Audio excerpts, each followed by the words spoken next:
分头找。那找。木奈。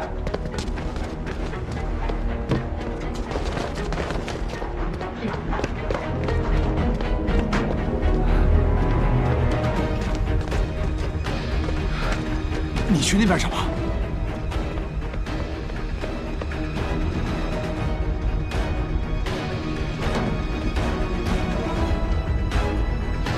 我找着了，小花哥，这儿，我找着了。哎呀，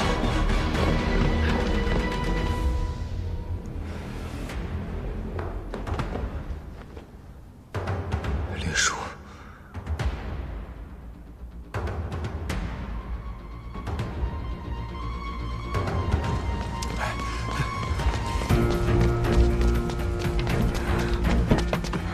这应该就是最后一块琥珀，你赶紧送回去，这里我来解决。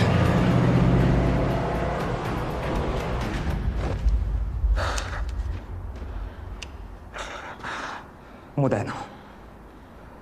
他和你一起出去的，他怎么失踪了？不记得了。那就好好再想一想。我说了，我记不清了，你快把我放了，信不信我报警？ 我这辈子亲近的人不多，最恨别人对他们下手。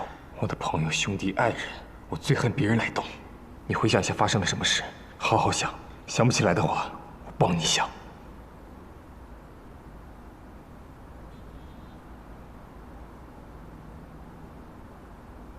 我第一次见你，就有一种很奇怪的感觉，让我觉得。 又畏惧，又兴奋。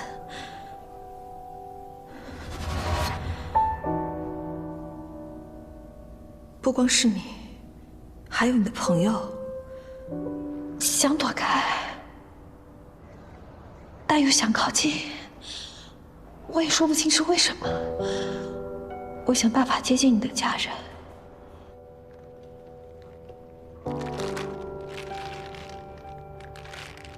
2楼有个房间，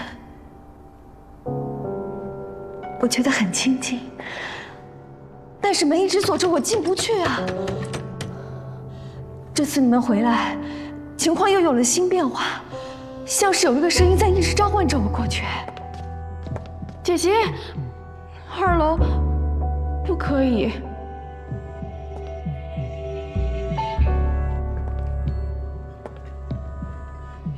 那天我也不知道为什么，等我反应过来的时候，我已经在房间门口了。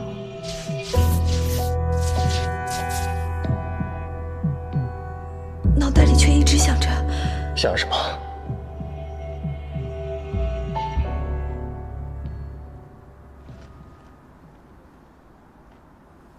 把木代吊死。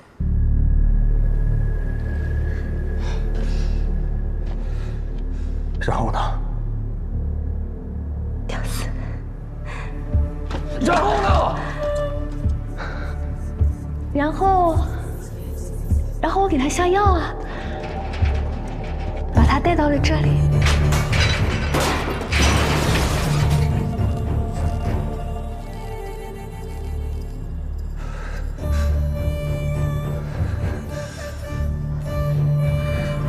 然后他像变了一个人一样。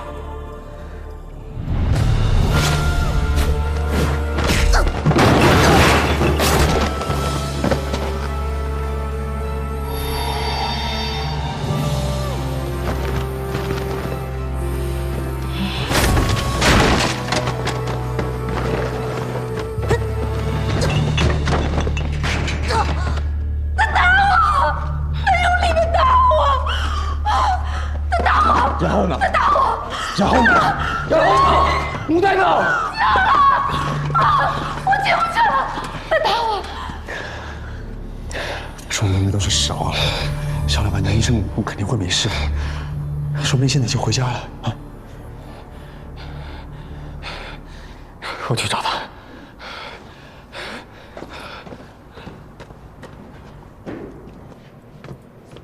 由于这会儿小罗哥在忙，就由我来为大家做实地记录，以便日后讨论。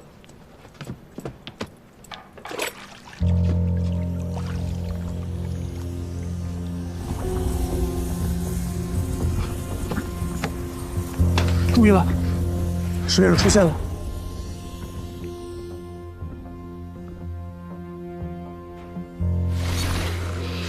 八家院不是烧了吗？怎么又修复了？被烧的女人怎么也康复了，还过上了幸福的生活？以上就是这次水影所展现出的故事。但是有点奇怪，你这个院儿烧了还能再建，人烧了能跟没事人似的？这故事情节难道是倒叙？从后往前讲的？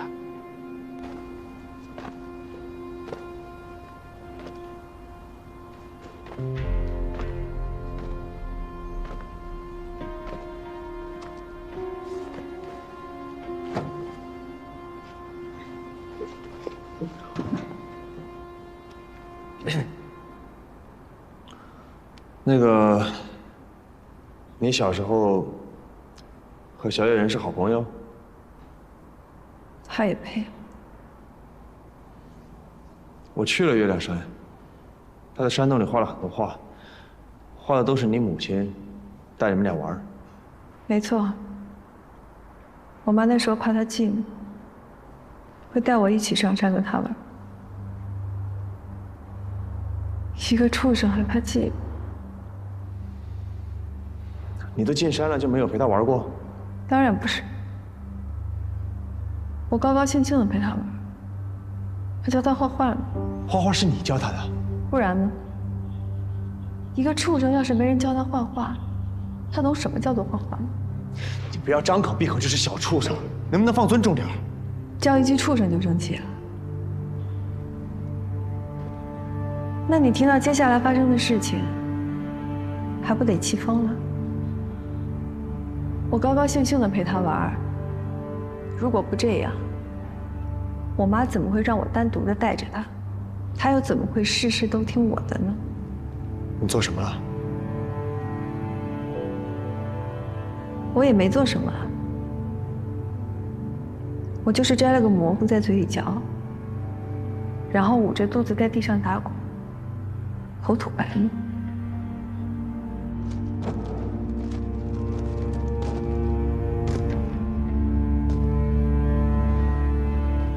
你装中毒啊，然后让他带你去寨子。进了寨子我就好了，我大喊，我大叫，我让村里所有的人都来看他。你真该好好看看他被人砸石头的样子。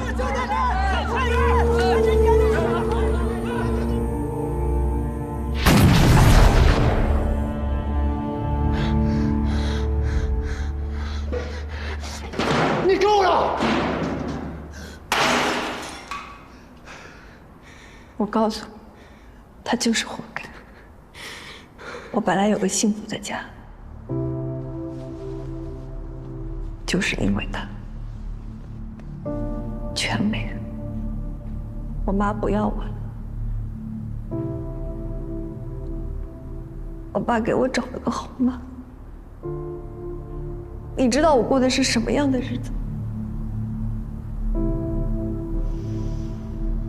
都是因为那个小畜生，他活该。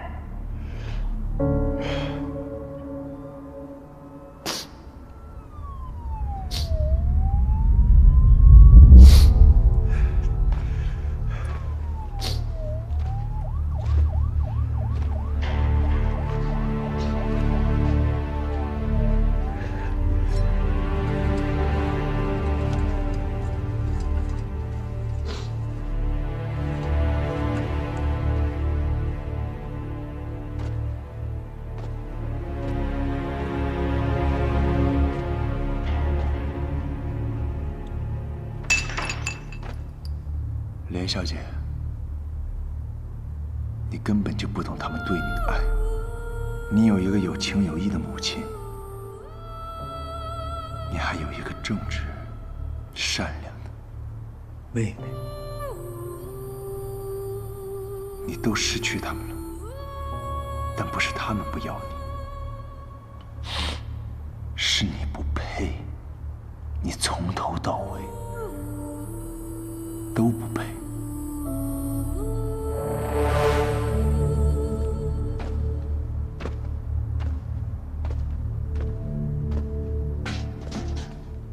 对了，刚才嘴里说的小畜生，在我看来，比你更像人。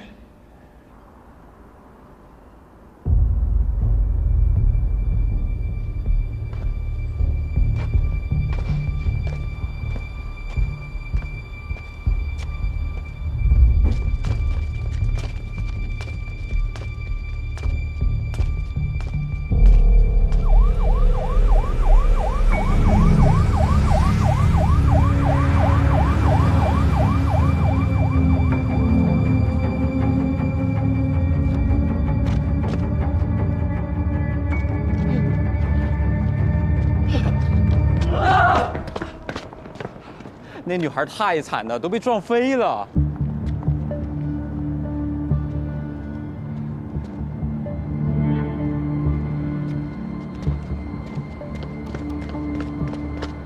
哎呀，这是怎么撞成这么惨啊？警察都来了。哎呦，你看这满地的水渍，看血。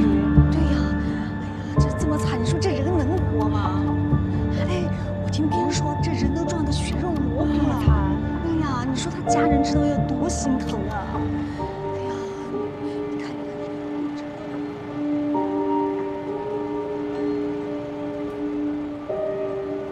医生，医生，快！我儿子受伤了，快！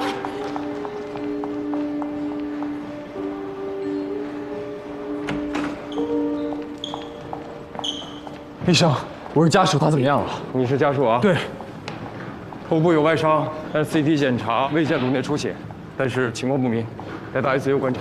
那没事吧？得观察观察。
那个床的病人呢？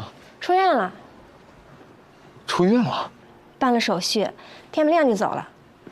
哎，等一下，他有个东西落床上了。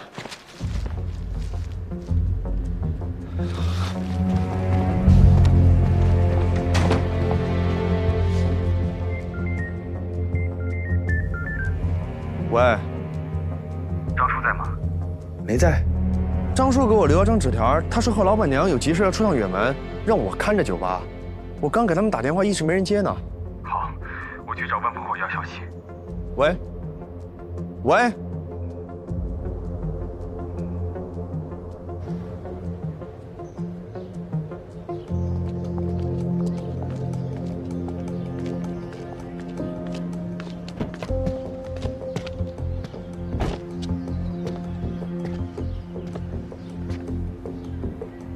他在上面吧？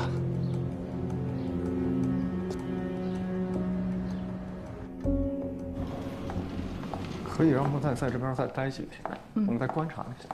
好，我知道了。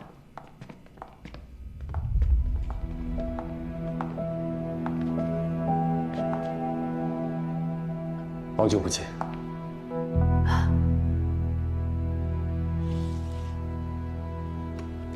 这位何医生是我的老朋友，8年前他还在花城人民医院的时候就跟过穆代的案例。8年前，你不知道，或者你把8年前的事情和这位罗先生简单说一下。那年穆代15岁，当时我收养穆代也有10来年了。他很可爱，性格也很开朗。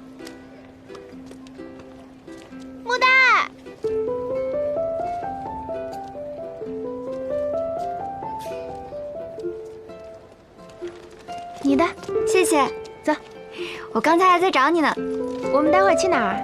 他在班上有一个好朋友，叫沈文，两人形影不离，好的就像一个人。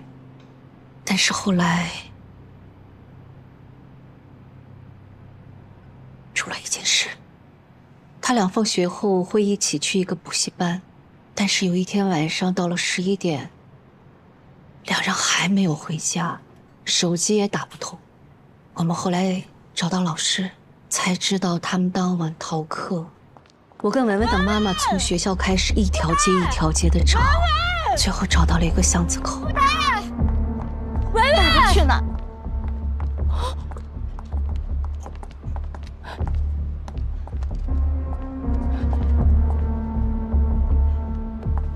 木代的手机。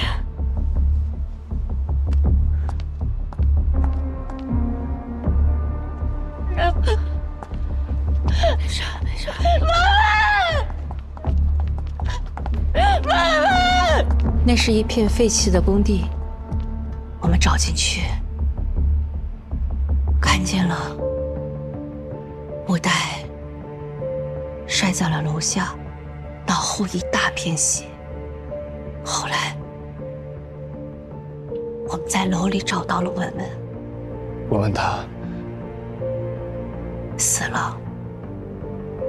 木代昏迷了好几天，醒来之后告诉我们，当天晚上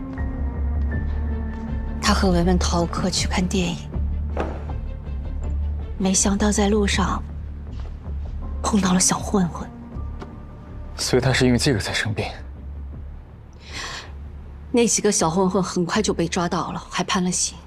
可是沈家的人失去了孩子，那种痛苦无处释放，所以他们就把错归咎于木代。文文是班里的尖子生，一向乖巧听话，沈家一直认定是木代怂恿文文逃的课。要不是你带着他出去，能发生这种事吗？再加上有人说，其实文文可以逃掉的，是为了救木代才折回去。你给我妹妹跪下！跪下！跪下！跪下！跪下！跪下！跪下！为了带孩子，再后来，我替他，大家都不去指责那些流氓，都冲着木代来。别！凭什么啊？木代当时撞伤了头，对那件事情记忆非常模糊。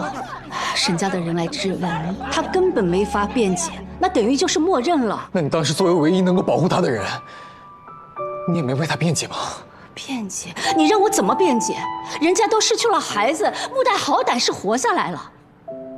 我也劝木代忍一忍，忍一忍，忍一忍就过去了。但是直到那一次，木代，没事啊，没事了啊。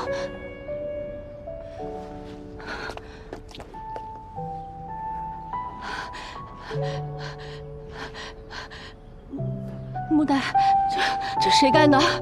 谁干的？这是谁干的？你们也太过分了吧！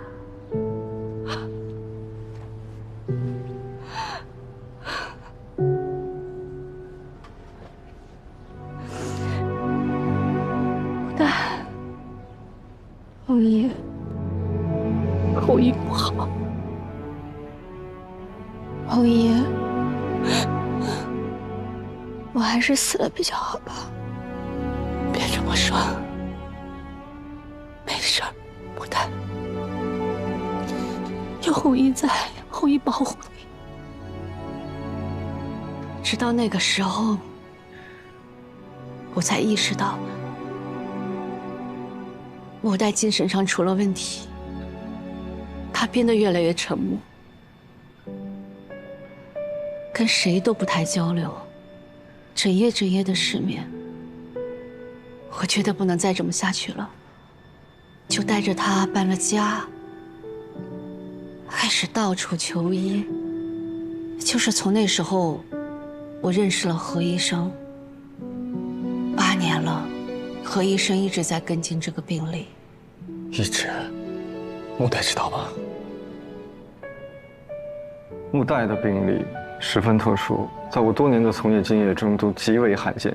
罗先生，我听说你曾经是她的男朋友，现在也是。接下来你看到的和听到的可能会颠覆你对她的认识。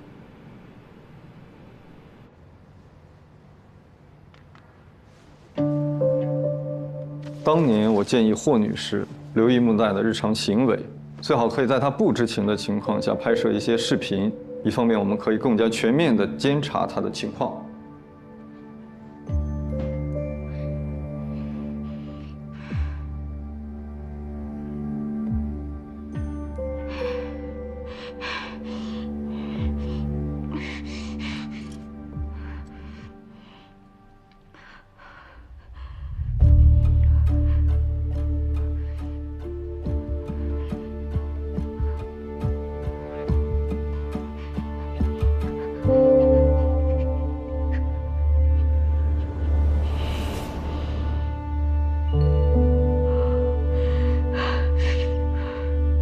关你什么事儿？这事又不是你杀的人，你也差点死了。好不容易捡回半条命，还要赔进去，哭什么哭？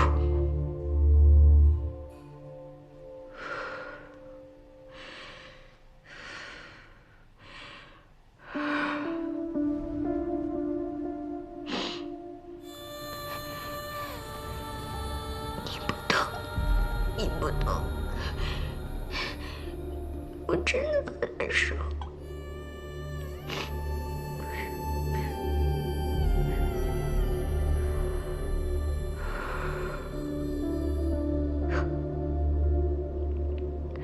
你难受？你难受什么？是你杀的人吗？可是我真的很难受，我很想去死，我很想很想很想。这是我的身体，我的。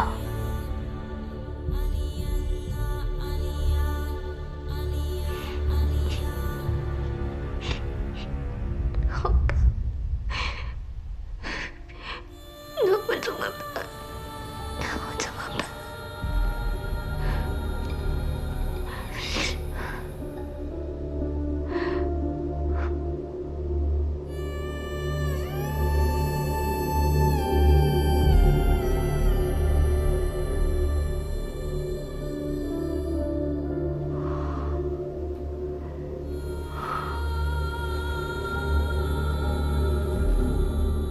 那就这样吧。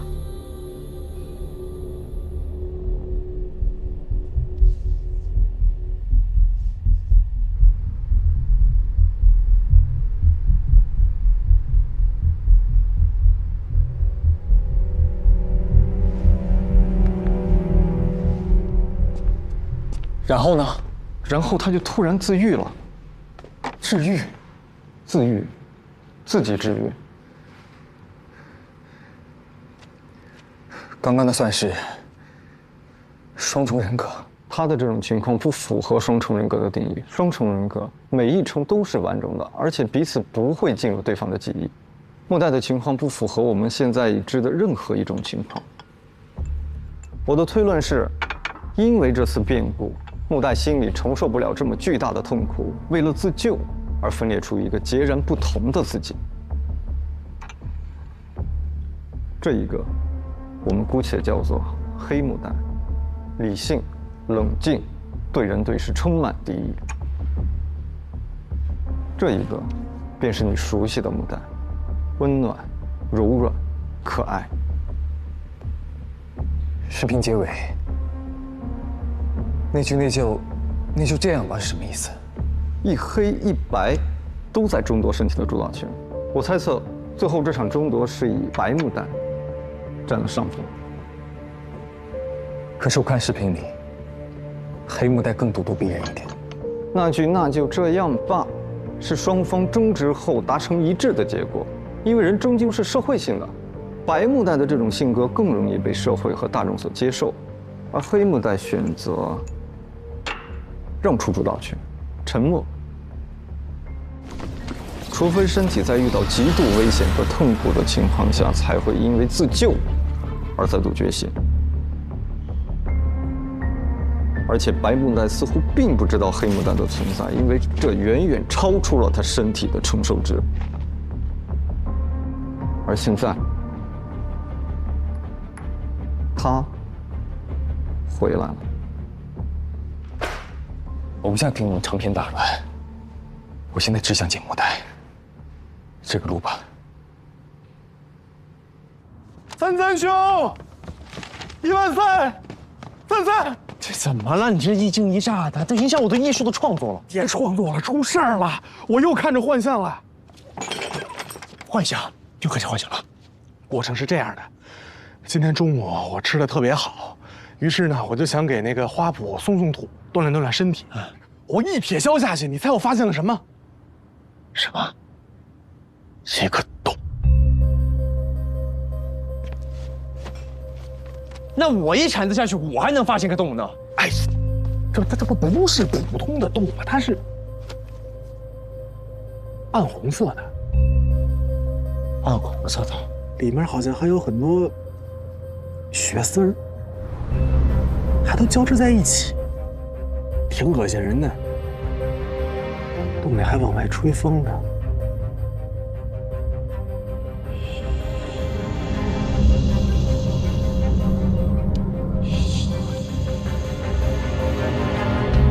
别虚了！你说是不是欣姐又开始出来作妖了？那还能是啥呀？那他们那些个能打的都不在，那我们我们俩这小罗哥也真是的，光说找着小师傅了，也不具体说说他什么情况。你说要不趁这个机会，咱们给他打个电话，问问情况，也同步一下咱的信息。对。情况就是这么个情况。知道了，你们保持警惕。我这头完事了，我就回去了。哎，罗润，那个小老板娘没事吧？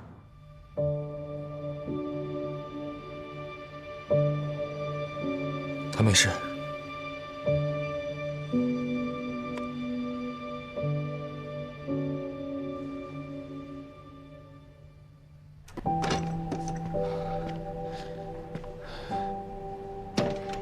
那，擦擦吧。木代在楼下活动时，他喜欢一个人待着。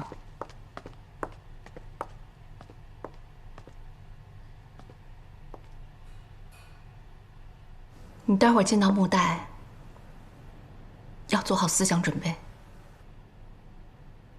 他很不一样吗？你自己看就知道了。他有提到过我吗？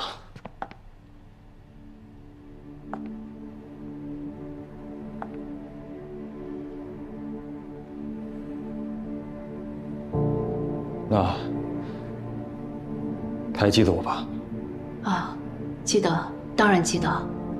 你、曹延华，还有他新认识的红纱，他都记得。你别忘了，黑木代是可以进入白木代的记忆，只不过感情上会有一些不一样。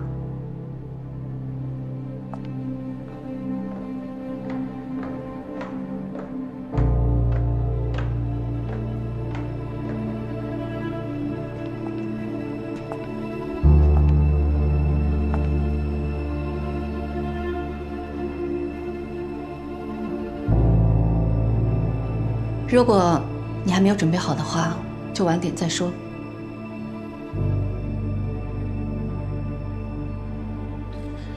我准备好了。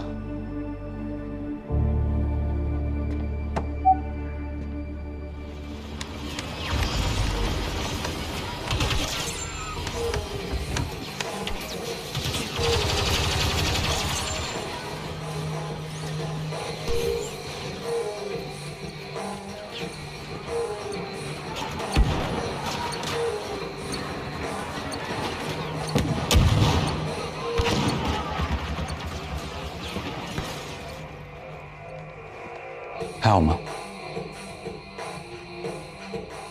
挺好的。有双人模式吗？陪你打一把。我喜欢一个人打。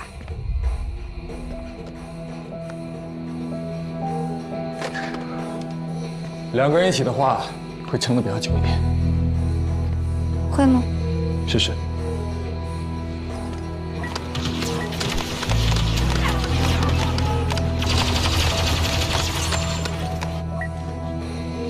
两个人也没什么不同。还没结束呢。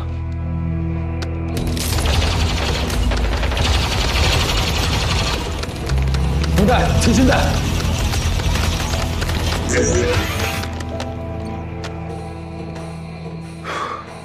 这次运气不错，闯过了。不是靠运气，是这次有人和你一起应对。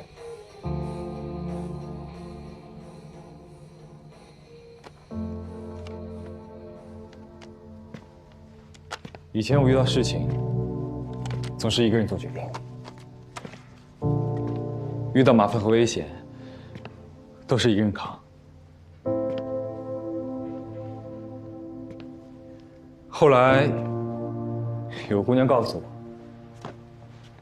我，我这种对于生命的态度，是非常不对的。我觉得她说的有道理，有人和你分担，总比一个人死撑要好。你个杀人犯！哎呀，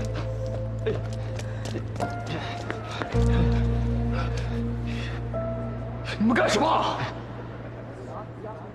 调了之后，是不是觉得咱俩还挺像的？又是同行，原生家庭又半斤八两的。还真是。星星惜星星，此事我应该干一杯。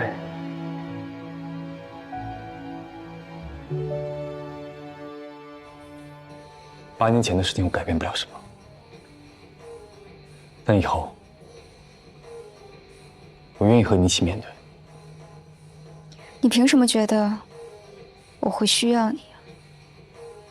因为8年过去了，你还是没能走出来。我知道，不管是你还是小口袋，始终放不下对沈文的愧疚吧。害人的不是我，我为什么要愧疚？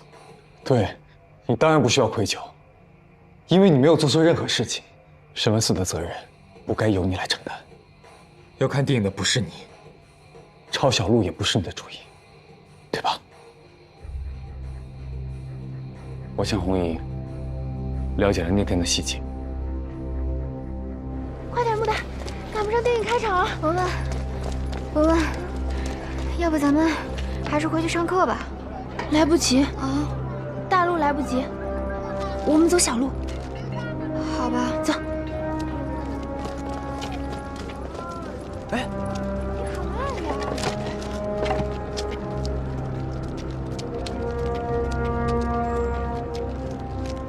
可你出于愧疚，没有做任何辩解。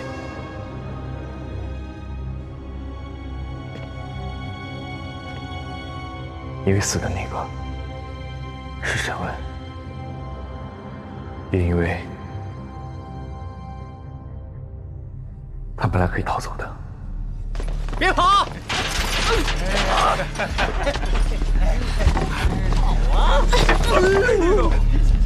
这么重，你想砸死哥哥呀？这是！哎呀，玩这个呀！快逃！过来呀！放开我！救命！来人！也许在旁观者眼里，这并不是一个明智的选择。我不知道沈文当时怎么想的。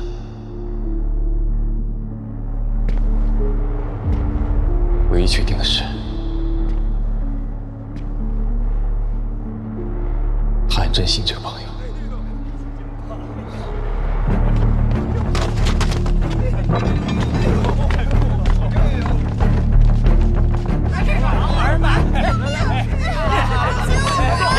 来，哥哥，文文。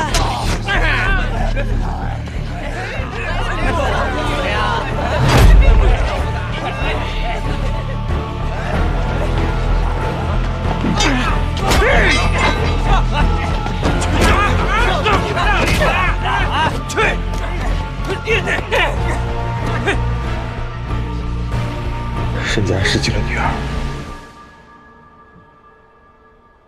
但你不该替真正的恶人去承担这一切。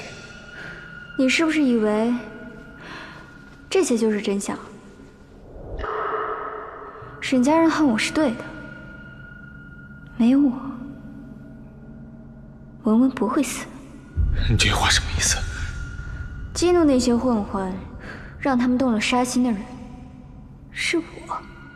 可是霍子红说，你当年撞伤了脑袋，事后的你都不记得了。他是记不清了，可我不是他。所以，当时被拖上露台的那个人是你。你还不算太笨。他那么弱，把自己过得一团糟，哪经得起这么可怕的局面？还得是我，必须是我。所以黑幕弹不是文文出事后才出现的，而是……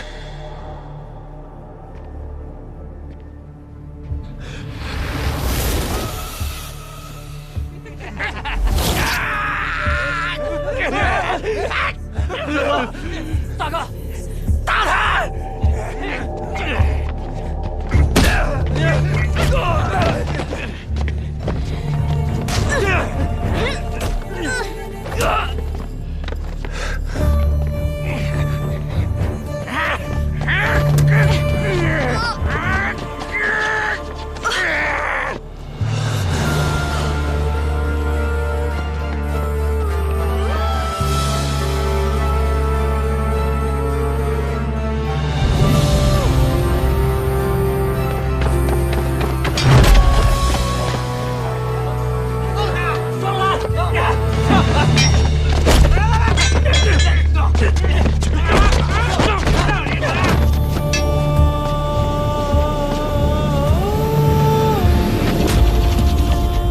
现在还觉得自己很了解我吗？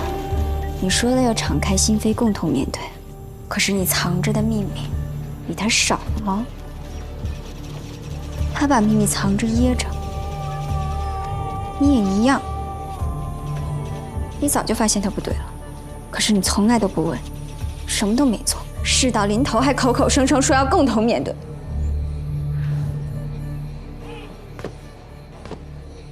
你不觉得自己可笑吗？你们俩真在谈恋爱吗？对彼此最深的心结都不知道，互相戴着面具，这样的关系，也配叫爱？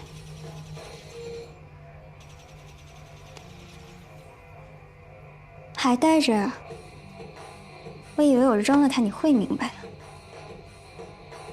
的。什么意思？还不够明显吗？我不是你的小口袋，他呀，再也回不来了。干脆点儿，一拍两散，别为难别人，也别折磨自己。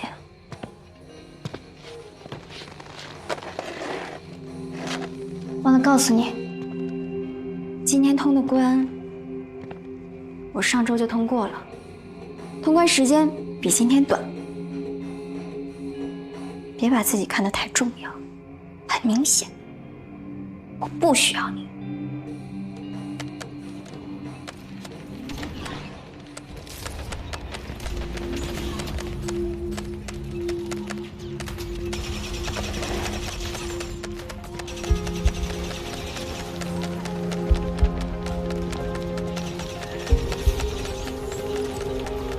也许你说的对，我不了解你，但你始终有不敢面对的东西，对吧？如果不是因为审问，那你的心结又是什么？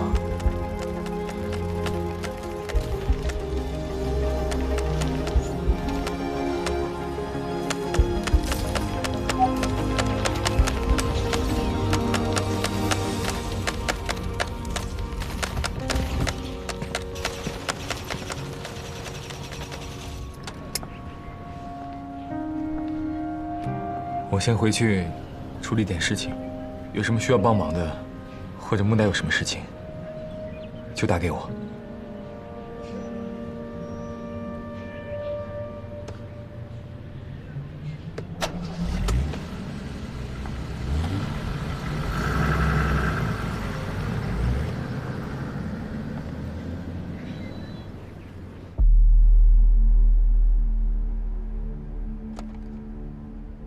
出去，快点，快点！就是因为有这么多人溺爱你，你才会这么弱。别挣扎了，没用的。你的人生我已经接管。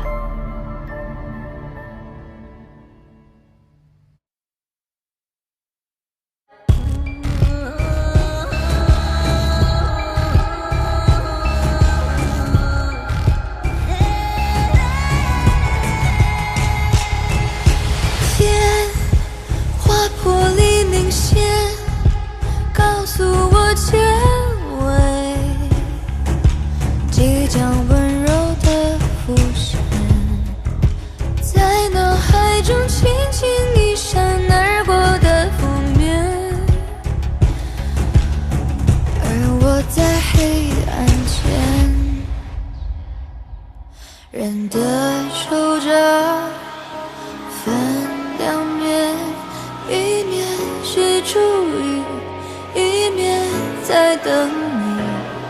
这场游戏始终没结局，踏着走过的痕迹。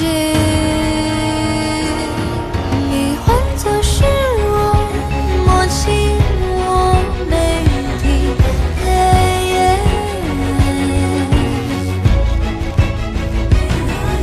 我变成是你，感受你每一个呼吸，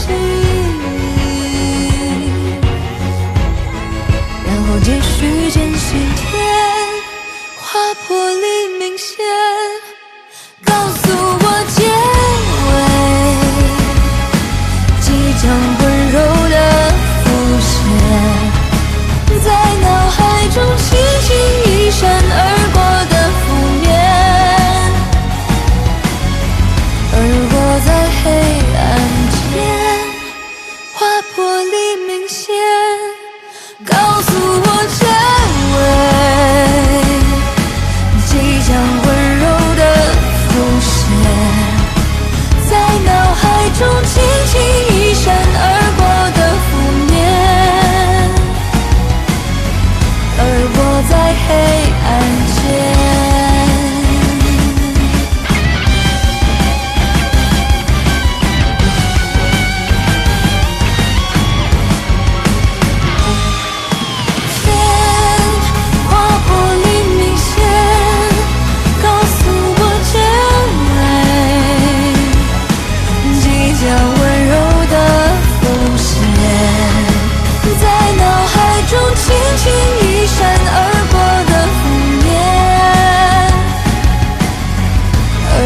在黑